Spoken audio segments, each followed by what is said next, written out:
This week, artificial intelligence creating jobs, creating trends, and scoring runs.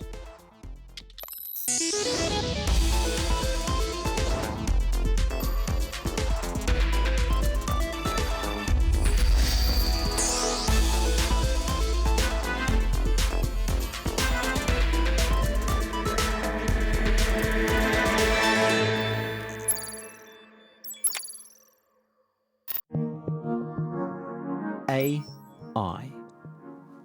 That's what the future's about, if you believe the hype. Computer programs that learn from past experience, that improve, and that sometimes learn to solve problems in ways that even we hadn't thought of.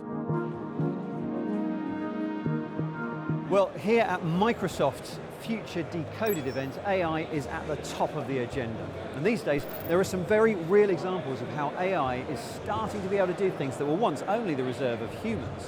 It's learning to drive, to play games. It's learned to paint. It's learned to understand what we say. Each 10 years or so, we seem to have a breakthrough moment where we take a piece of human ability and defeat it with a machine. In '96 it was Kasparov with chess, Lee Sedol with Go last year, and we all worry. What that's demonstrating is our AIs are extraordinarily good now, superhuman in tasks that we can specify and understand. And in fact, they can improve and self-improve. The challenge is this whole idea of general intelligence or transfer across tasks. And that proves much more challenging, much more difficult. We think it'll take many decades to unfathom that. And the old adage was, well, you can't teach a machine to do something the programmer didn't program it. Well, not if you have a learning capacity in the system. It allows it to go beyond the performance that was originally given to the system. And it is certainly true that AI is already replacing us in particular jobs. We'll talk more about that later. But we thought we'd start with an interesting phenomenon which is happening in certain parts of the developing world, where AI is actually creating jobs. See, in order for artificial intelligence to learn, it needs to have access to loads and loads of data. For example, self-driving cars need to have access to images where all the objects in them are correctly tagged. Now, that work is being done by humans. Dave Lee sent this report, not from California, but from where the artificial intelligence journey really starts. This is the Kabira slum in Nairobi, Kenya. More than 1 million people live here. I'm 10,000 miles and what feels like an entire universe away from the lush campuses of Silicon Valley. How are you? Hello! But the people I'm here to meet are every bit as vital to the next wave of cutting-edge tech as anyone you could meet in California. And you have your brother living here? Yeah, my brother, my daughter, my mom. Yeah, Wow. yeah. And they all supported by you? Yeah, they all supported with me. This is Brenda. She's a 26-year-old single mother who has lived in Kabira her entire life. How does it feel to be creating the technology that's going to change the future? It feels so good. At least you get to do something unique from others. At least with my work that I'm doing, I believe in, I work for something that is going to help me, not even me in future, but it's going to help someone in future.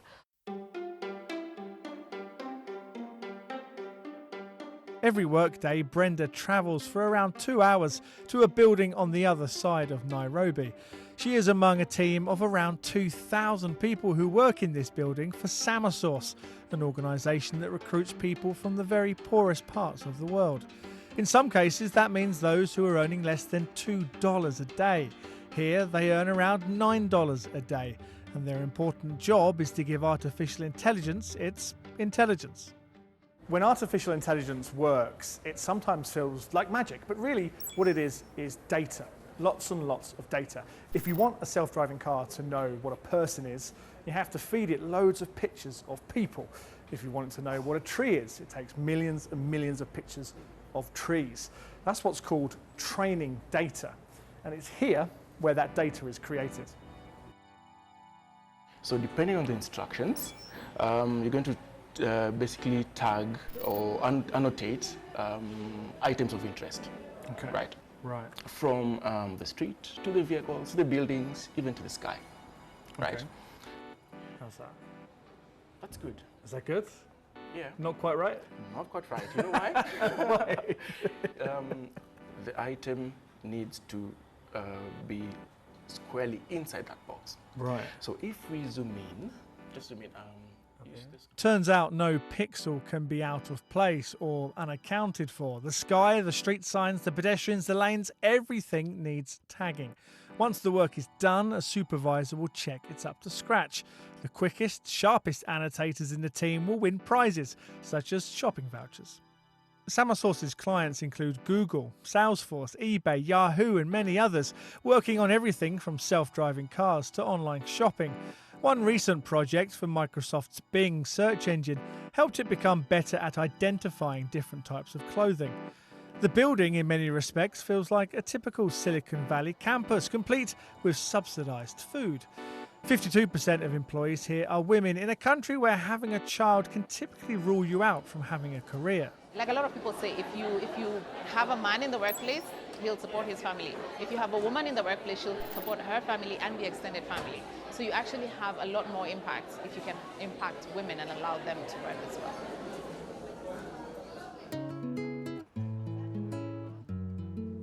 While most of their employees are, of course, in the developing world, the company's headquarters can be found in San Francisco's Mission District.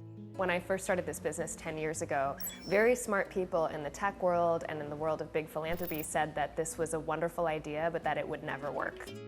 Lila touts her company's record on quality and security as reasons why tech firms come to them. But of course, there is a very obvious reason why these tasks are outsourced to places where wages are rock bottom and people are desperate for work. Some of your clients are the biggest, richest companies in the world. Can they not afford to pay more than $9 a day for this work? We make a guarantee to every single worker at Samasource that they are paid a living wage. If we were to pay people substantially more than that in some of the markets that we're in, we would throw everything off, and that would have actually a potentially negative impact on the cost of housing, the cost of food, et cetera, in the communities in which our workers live and thrive. So for us, we're on average increasing our workers' household income by over 500%. That impact can be seen right in the heart of Kabira, where lessons in basic digital literacy are run by Samasource at a location within the slum. The people who take these jobs often do it for only a couple of years, but it's a starting point for much better things. It has changed my everything. It has changed my perspective. It has exposed me to see there is hope beyond just living here. Like I have shifted. I was living, such houses, but right now I'm living at a good place. Yeah. Where So it's just improved your quality it of has life improved. completely. Sure.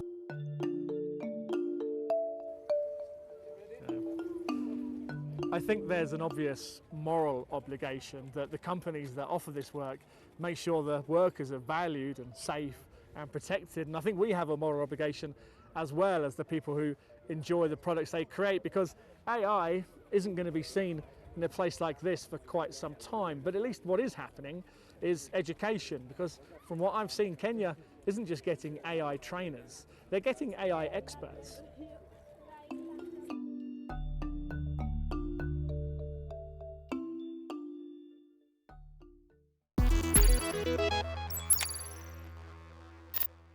Hello and welcome to the Week in Tech. It was the week that Apple nearly sent us to sleep when it announced its new super expensive great big iPad Pro, better spec MacBook Air and Mac Mini. Oh, sorry, UK police in the West Midlands grounded its own DJI drones when a fault was identified that made them fall out of the sky. DJI said that it was thoroughly reviewing reports of power issues. And Google staff across the world have staged a massive walkout over lenient treatment of sexual misconduct allegations in the company. Its chief executive, Sundar Pichai, has said he's fully committed to making progress on an issue that has persisted for far too long in our society. Norway's postman Pat may soon be out of a job. As an autonomous mail delivery robot is tested on the streets, the droid can travel around 6 kilometers per hour and drop off mail to 100 people per day. Unfortunately, it won't pop the post through your letterbox. Instead, an app prompts the recipient to retrieve the item from its robotic guts. And finally, tired of ordering a delivery and your food arriving cold? The Tundra Pi Pro, made by Toyota and Pizza Hut, cooks pizza on the go in just 7 minutes. So it'll be fresher and hotter on arrival. But is an autonomous chef really crustworthy?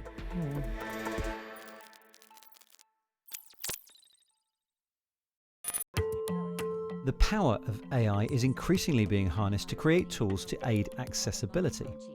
Here's an app which helps users with visual impairments to work out what is around them. So it's basically object recognition. 2 faces. There you go, 2 faces. You can point it that way.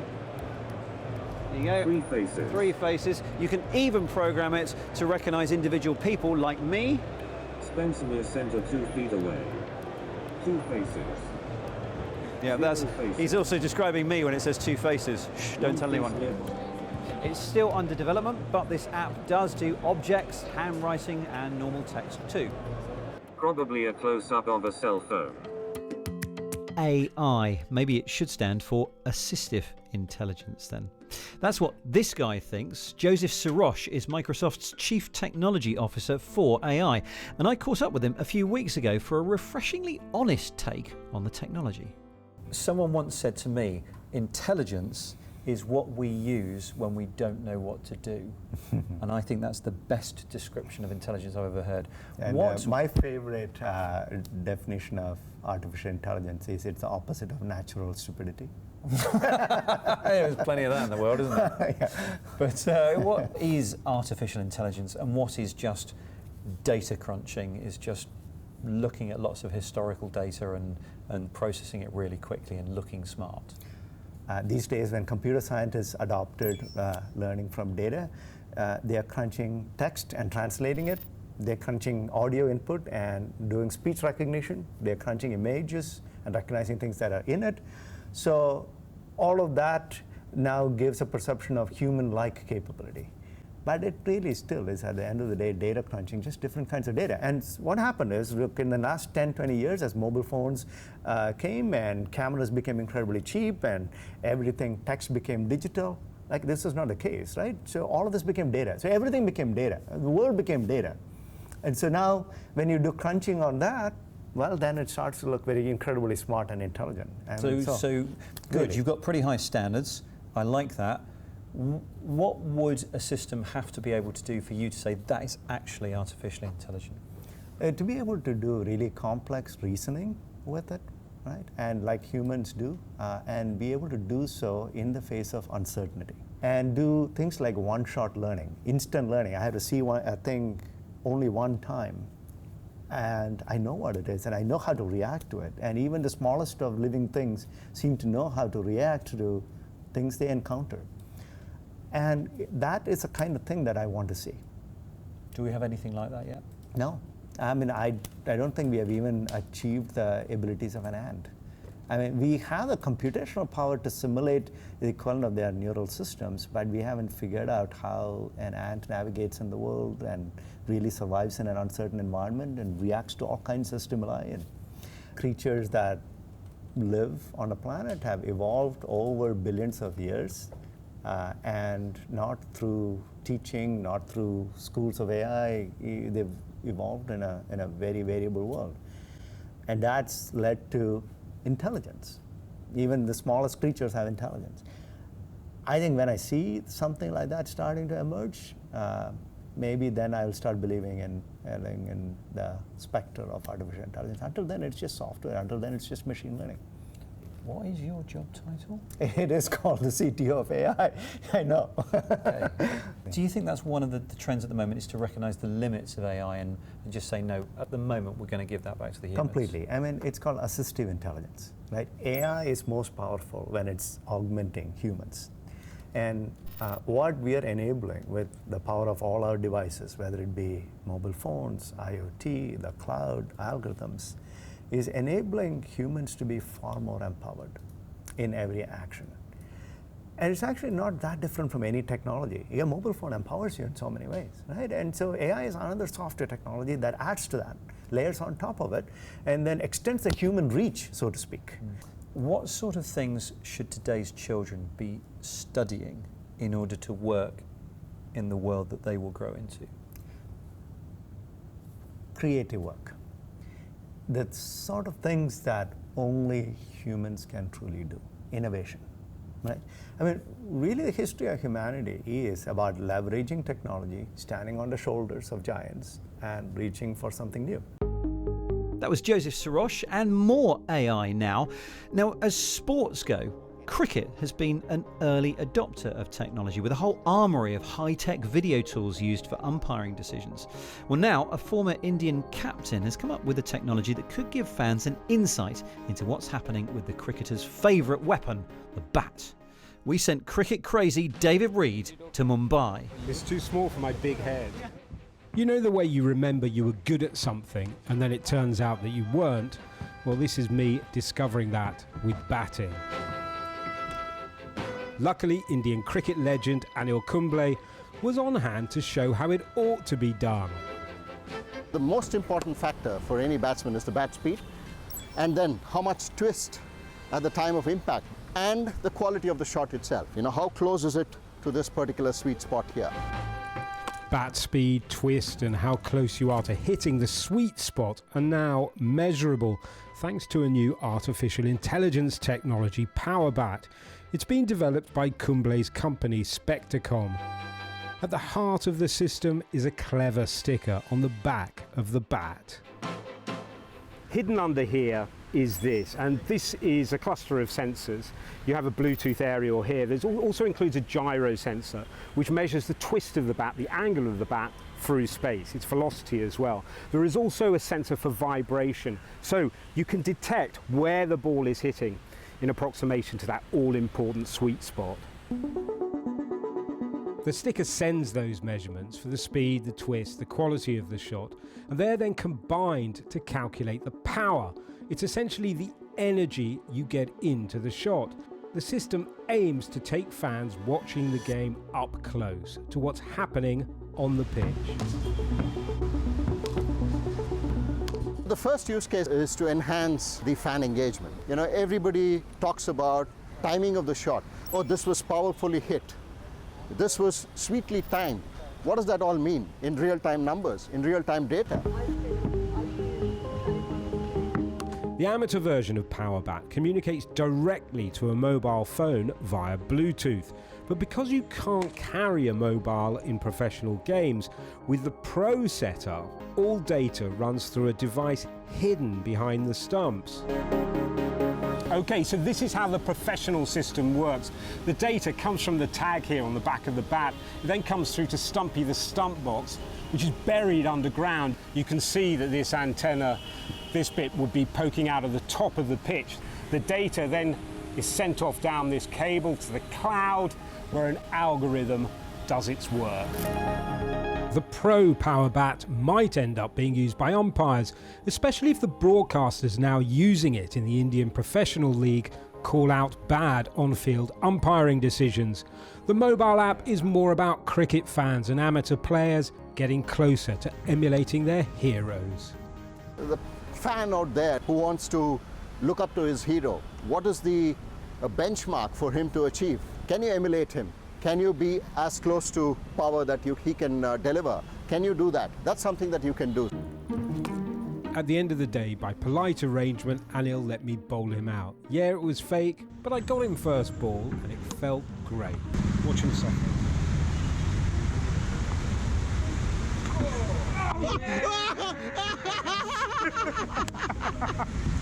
See, all you needed was just one ball. That was David Reed in Mumbai. Now, we've all had our embarrassing fashion moments back in the day, apart from me, fortunately. And Emily Bates has been looking at how AI might soon be predicting the fashion faux pas of the future. What do you think? The fashion world moves fast, with some high street stores changing their collections every week to stay up to date with the latest trends. Here in the UK, it's estimated that we throw out over 300,000 tonnes of clothing every year. That's 1.5 billion t-shirts. But the clothing industry is now looking to AI in order to try and reduce fashion waste. Many companies are now using artificial intelligence to predict what consumers will be buying in the future. The hope being that this knowledge will cut down on garment production that won't sell, thereby reducing waste. And, of course, increasing their profits. But can technology really predict the intricate world of style? Fashion Pocket from Japan certainly hopes so. So this is the system where we are collecting all the clothing information from all over the world. And by accessing like SNS medias, like e-commerce websites, and which shows quite a few like different trends and depending on the people. And we already collected like more than 25 million and the pieces of pictures, and so that we can analyze the global trend of the clothing items in a very detailed way. By drawing all this data in, Fashion Pockets say they can predict future fashion trends 6 months in advance. Knowing the future of fashion can reduce waste by hopefully making sure that the garments that are actually produced are garments that people want to buy, that they are in line with the trends, with the feeds that people are looking at, that they are clicking on. Clients are basically using this information like a planning process. So based on those quantitative trend analysis, and our client companies are coming up with what kind of clothing items they are going to put at the next season. The AI system detects the colour, shape, pattern and size of the clothes in the images, and also the overall combination of the outfit. All this data is then analysed to show trends based on region. Right, so this is going up. So there wasn't much purple, and now purple is on the rise. This is very important. Buy your purple tops now. Yes, exactly. Especially in Japan market, and people don't wear blue, and so if you. But they used to, but now they're over blue. Blue's done. Totally. No more blue. No more blue. So historically, it would have been the brands dictating what the fashion trends are for the next season. So the designers would be doing all of their research, they'd be going on inspiration trips, they would be putting product onto the catwalk, and that would be putting their stake in the ground and saying, this is what's going to be on trend for the next season. That's all changed. It's no longer brand-centric, it's consumer-centric. If we as consumers are setting the trends, will it end up being a self-fulfilling prophecy, limiting the creativity of designers? It will certainly free up designers' time when you look back to how much time they would have to spend researching a collection versus now how they can be able to use their time more creatively to experiment with exciting new styles. So you can tell me what I should buy for 6 months from now in the UK, and I'll be completely on trend. I haven't analyzed the UK market, to be honest. I have all the information, but still haven't analyzed. Looking sharp, Emily. That's Emily Bates in Tokyo, and that's it for this week. Don't forget, we are all over social media. We live on Facebook and Twitter at BBC Click. We're also on Instagram at BBC Click, and we're on YouTube too. Don't forget the YouTube channel, youtube.com/ guess what? BBC Click. You're right, we are everywhere. Anyway, thanks for watching, and we will see you soon.